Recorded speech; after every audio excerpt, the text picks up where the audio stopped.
parties to support you. Hello, I'm Stepan Klos,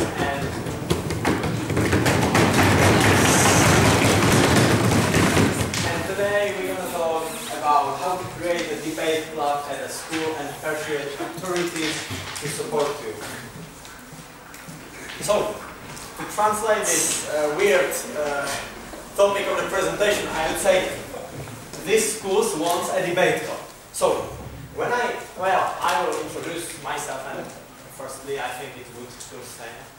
So I'm Stepan Klos, I'm from Czech Debate Society. I have debated for 1 year, and I think that also we have the same story, that debating has changed our lives, that we have the same problems in our schools. And I think I've involved a very tricky thing, or tricky method, how to persuade authorities to support you. So,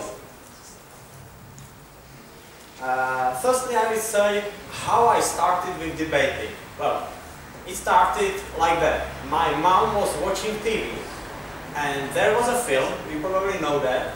It's called The Day After Tomorrow. Who knows that film, guys? Well, that's great, because this is a disaster film. I don't imply that debating is disaster or something like that. But I want to say that my mom was watching this film, and she saw that the film is about young people who came to the debate competition to New York City. And she thought, that's great, my son will do that too. Well, I didn't do that yet, but I'm willing to. So, and I watched this film too, and I thought that, oh, that's great, I'm going to try it. So, other day, when I saw the film, I just went out to school and asked a teacher who teaches rhetorics. I came and told just, hey, we're going to create a debate club. And she looked like the smile face that will not probably happen. And may I ask for playing the video?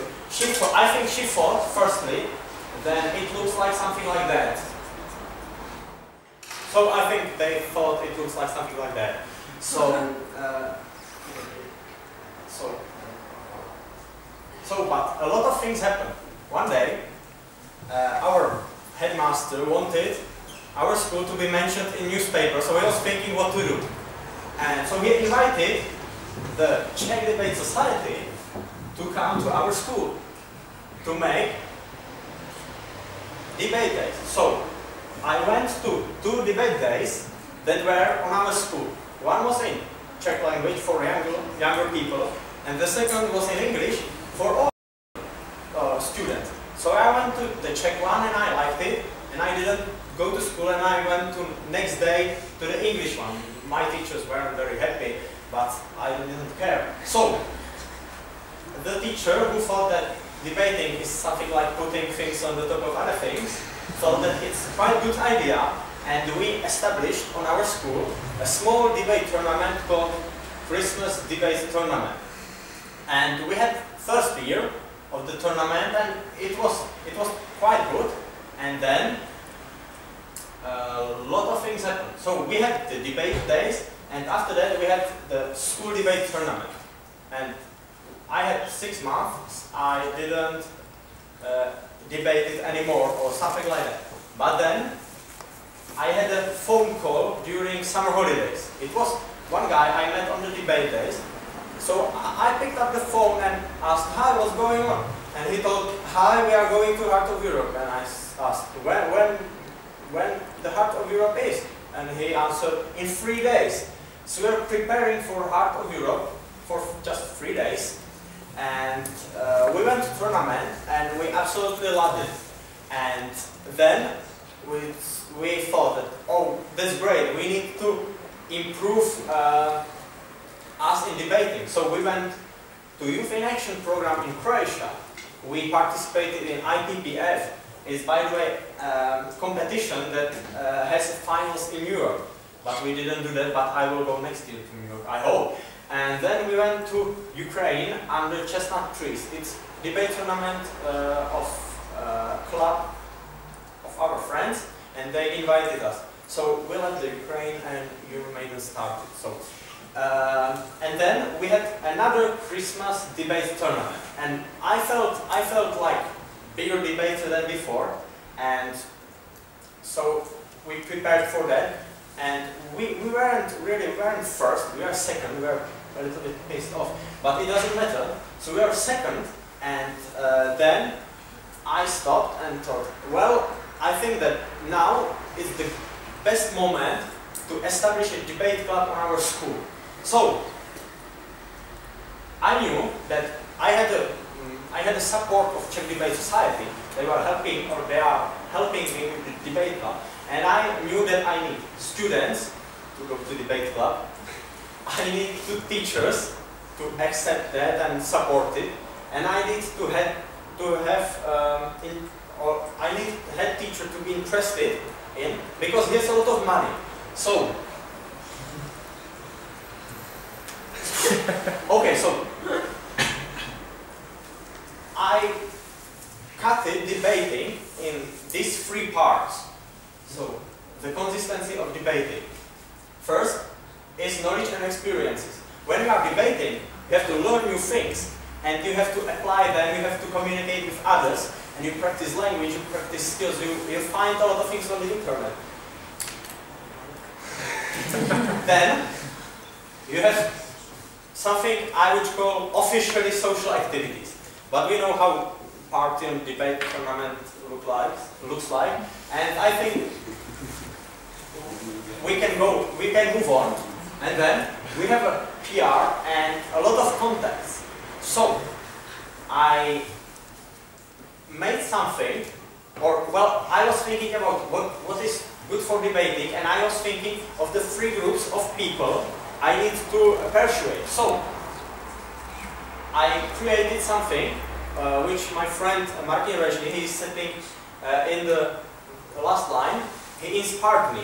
And his nickname is Rice, so I called it Rice's Paradigm. And he told me how he persuaded students in his school to debate.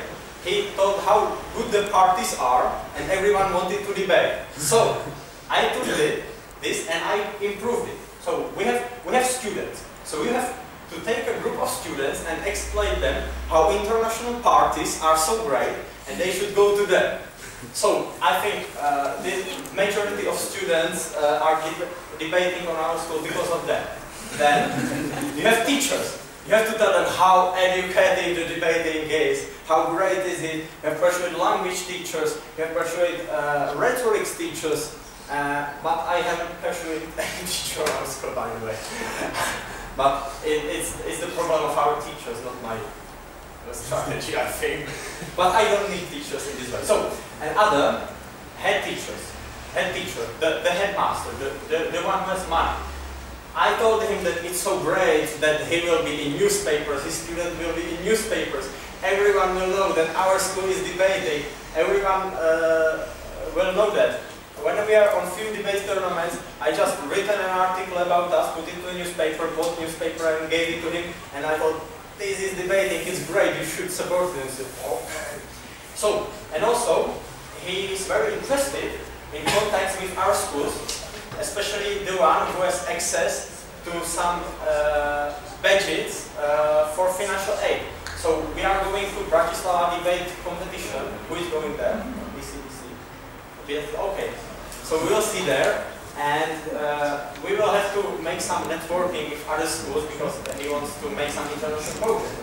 So this is, I think, the key how to look on debating and how to persuade specific groups to cooperate with you. And then, my conclusion, be active, don't give it up. I was trying to establish debate club for 2 years, and when I was giving it up, it just came, and we have debate club on our school. You should take opportunities that are offered, and you should aim to all 3 points. I've described it in Rice's Paradigm, and I think that thanks to this, we have debate club on our school, and we will attend Bratislava school's debate competition, which our headmaster supported us financially, so he paid the fees for our team. So it was so great. And I think that the key to success is to be active and don't give it up.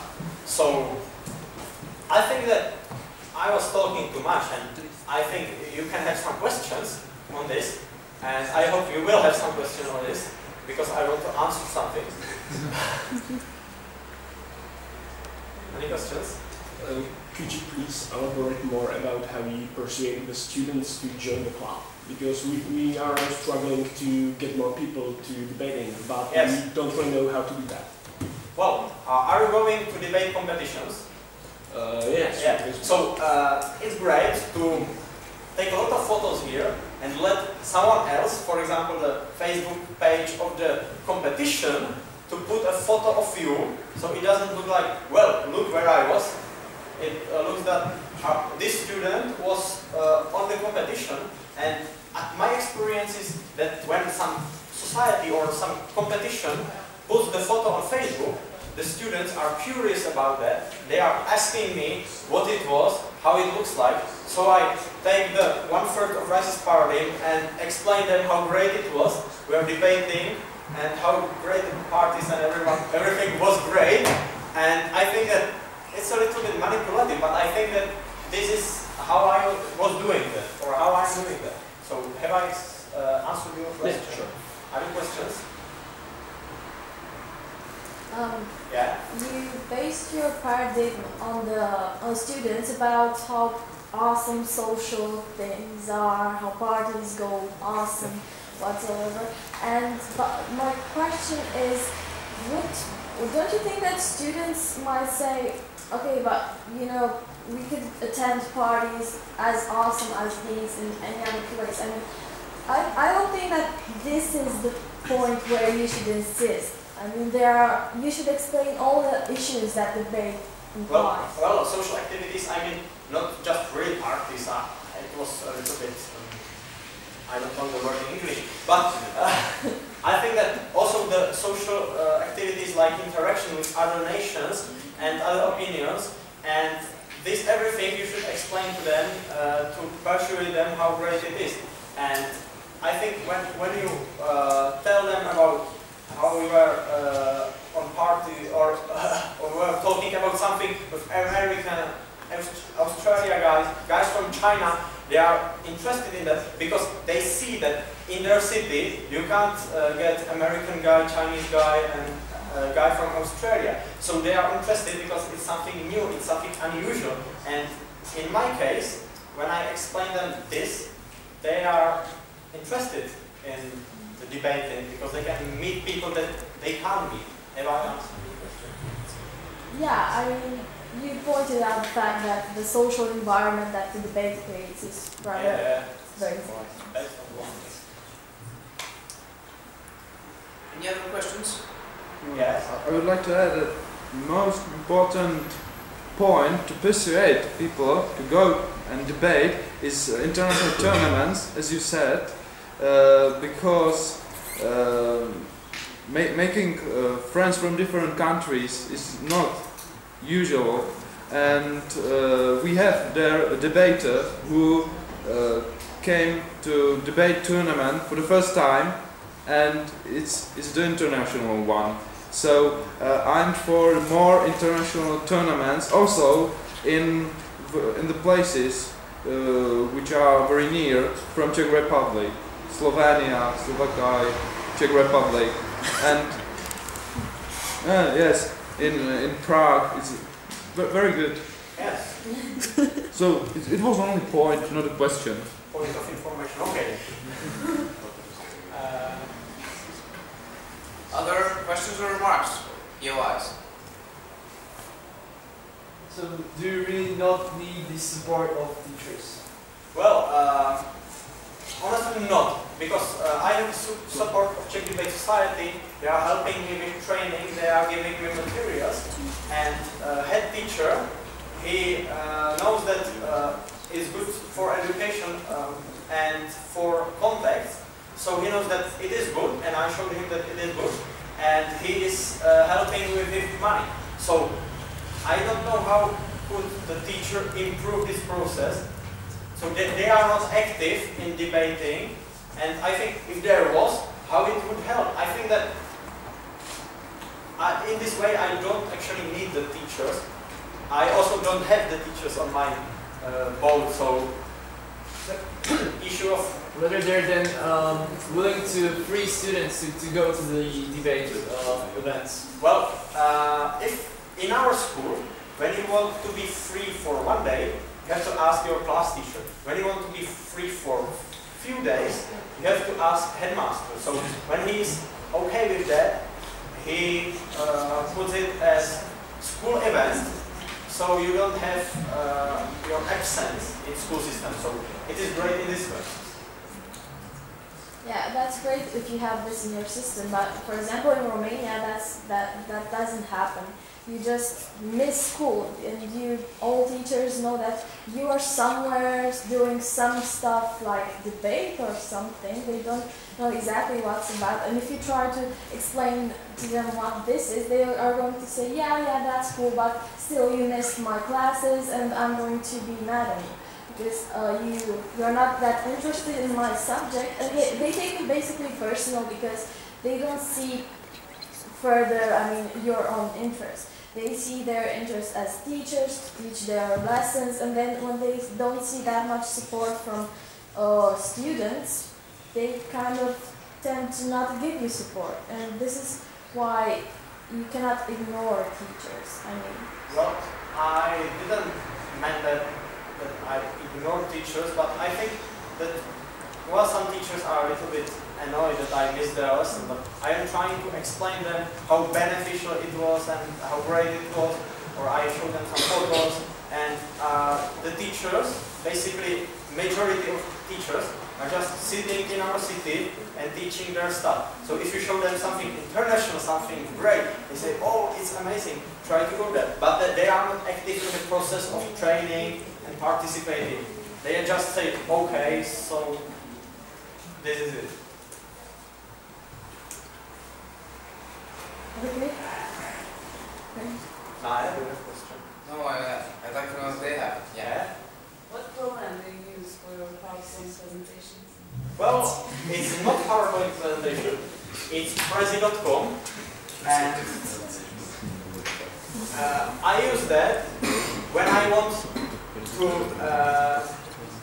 I use this system when I want to show that my presentation is just moving and it looks cool. So if the content isn't so good, this is a good way how to fix it. So it's my advice. Other questions? Okay, then a round of applause for an awesome presentation.